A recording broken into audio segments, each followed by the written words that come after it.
Sejam todos muito bem-vindos ao nosso canal. Hoje, vamos mergulhar em uma das histórias mais poderosas e transformadoras contadas por Jesus, a parábola do fariseu e do publicano. Tenho certeza de que ao final deste vídeo você terá uma nova perspectiva sobre oração, humildade e sobre como Deus realmente nos vê. Então vamos preparar o cenário. A história se encontra no Evangelho de Lucas, capítulo 18. Jesus conta essa parábola para algumas pessoas que confiavam em sua própria justiça e desprezavam os outros. Já no início, a gente percebe que vem uma lição forte por aí. Nessa parábola, temos dois personagens principais que sobem ao templo para orar. O primeiro é um fariseu. Naquela época, os fariseus eram vistos como a elite religiosa. Eles conheciam a lei de couro e salteado, jejuavam, davam o dízimo de tudo e eram extremamente rigorosos em seguir as tradições. Para a sociedade, eles eram o modelo de retidão, o exemplo a ser seguido. O segundo personagem é um publicano. Os publicanos, ou cobradores de impostos, estavam no extremo oposto do espectro social. Eles trabalhavam para o Império Romano que dominava Israel e eram conhecidos por serem corruptos. Muitas vezes, cobravam mais impostos do que o necessário para embolsar a diferença. Por causa disso, eram vistos como traidores e pecadores públicos desprezados por todos. Imaginem esses dois homens no mesmo lugar sagrado, o Templo de Jerusalém. Dois mundos completamente diferentes prestes a se apresentar diante de Deus. E é aqui que a história começa a nos desafiar profundamente. Jesus nos conta como cada um deles orou. Vamos analisar primeiro a oração do fariseu. Ele ficou em pé, em um lugar de destaque, e orou para si mesmo. Preste atenção nesse detalhe. A oração dele não era um diálogo com Deus, mas um monólogo para exaltar a si próprio. Ele disse: Ó Deus, eu te agradeço porque não sou como os outros homens, ladrões, injustos, adúlteros, nem mesmo como este publicano.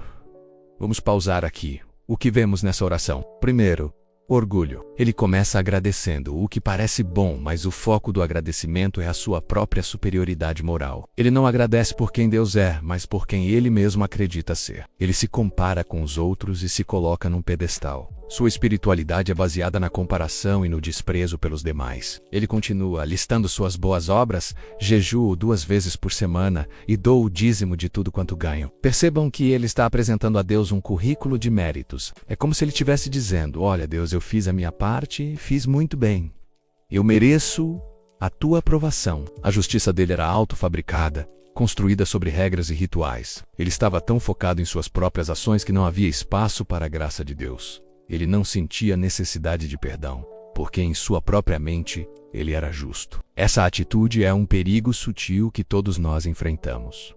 Quantas vezes, mesmo sem perceber, nos comparamos com os outros? Pelo menos eu não sou como fulano. Ou talvez nos orgulhamos de nossas práticas religiosas, nossa frequência na igreja, nossas doações, e começamos a achar que isso nos torna melhores ou mais merecedores do amor de Deus do que outras pessoas. O fariseu em nós se manifesta sempre que nossa confiança está em nossas próprias virtudes e não na misericórdia de Deus. Agora, vamos mudar o foco para o outro lado do templo. Lá estava o publicano. A Bíblia diz que ele ficou à distância. Ele não ousava nem levantar os olhos para o céu. Sua postura corporal já revelava o estado do seu coração, um sentimento profundo de indignidade. Ele sabia quem era e o que tinha feito. Ele não tinha uma lista de boas obras para apresentar. Pelo contrário, sua consciência o acusava. E então, ele faz sua oração. É uma das orações mais curtas e poderosas de toda a Bíblia. Batendo no peito, um gesto de profunda angústia e arrependimento, ele simplesmente diz: ó Deus, tem misericórdia de mim, que sou pecador. Que contraste incrível! Enquanto o fariseu olhava para os lados e para si mesmo, o publicano olhava para dentro e para cima. Sua oração era curta, direta e brutalmente honesta. Ele não tentou se justificar.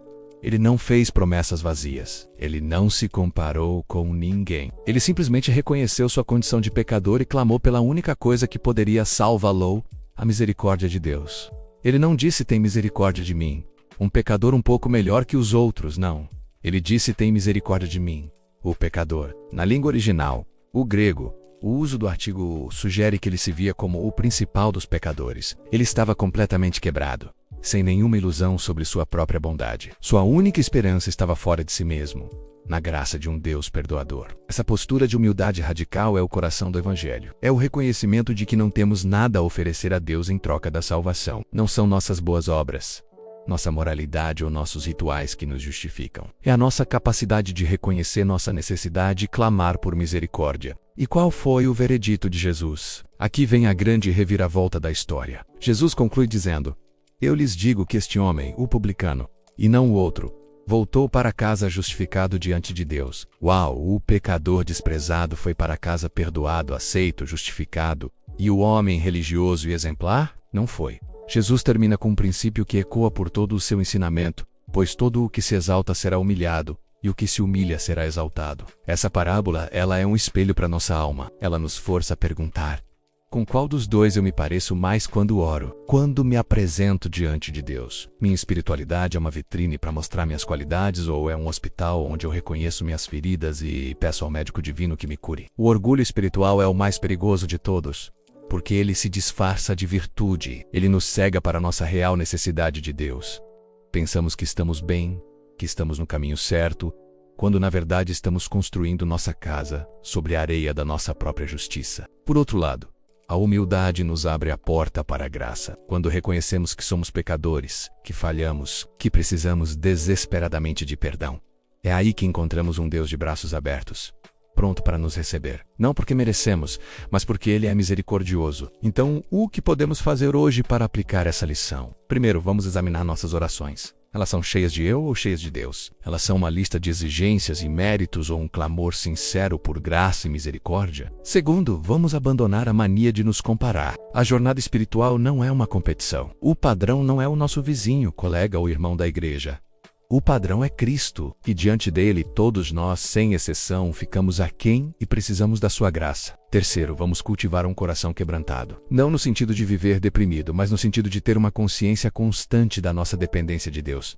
Como o salmista Davi disse no Salmo 51, o sacrifício que agrada a Deus é um espírito quebrantado. Um coração quebrantado e contrito a Deus não desprezarás. A história do fariseu e do publicano não é apenas uma lição sobre oração, é uma lição sobre a própria natureza da salvação. Somos salvos não pelo que fazemos, mas por nos lançarmos completamente na misericórdia de Deus, que foi demonstrada de forma suprema na cruz de Cristo. Se hoje você se sente como o fariseu, confiante em sua própria justiça, eu te convido a descer desse pedestal. Reconheça que suas melhores obras ainda são insuficientes. A verdadeira liberdade não está em ser perfeito, mas em ser perdoado. E se hoje você se sente como o publicano, esmagado pelo peso dos seus erros, sentindo-se indigno de sequer se aproximar de Deus, eu tenho uma notícia maravilhosa para você. É exatamente para pessoas como você que Jesus veio. Ele não veio para os sãos, mas para os doentes. Não para os justos, mas para os pecadores. Sua oração humilde é a música mais doce aos ouvidos de Deus. Clame por misericórdia, e você a encontrará. Que possamos aprender a orar como o publicano, não com um sentimento de autodepreciação doentia, mas com uma humildade honesta que abre nossos corações para a graça transformadora de Deus. Que possamos sair de nossos momentos de oração não cheios de orgulho, mas justificados, perdoados e prontos para viver uma vida de gratidão e amor. Espero que esta reflexão tenha tocado o seu coração. A beleza da Bíblia está em como essas histórias antigas falam diretamente à nossa realidade hoje. Qual parte dessa parábola mais falou com você? Deixa aqui nos comentários, eu adoraria ler e interagir com vocês. Sua perspectiva enriquece muito nossa comunidade. Se este vídeo te ajudou de alguma forma, considere deixar o seu like. Isso nos ajuda a alcançar mais pessoas. E se você ainda não é inscrito, se inscreva no canal e ative o sininho para não perder nossos próximos estudos. Muito obrigado por sua companhia. Que a graça e a misericórdia de Deus estejam com todos vocês.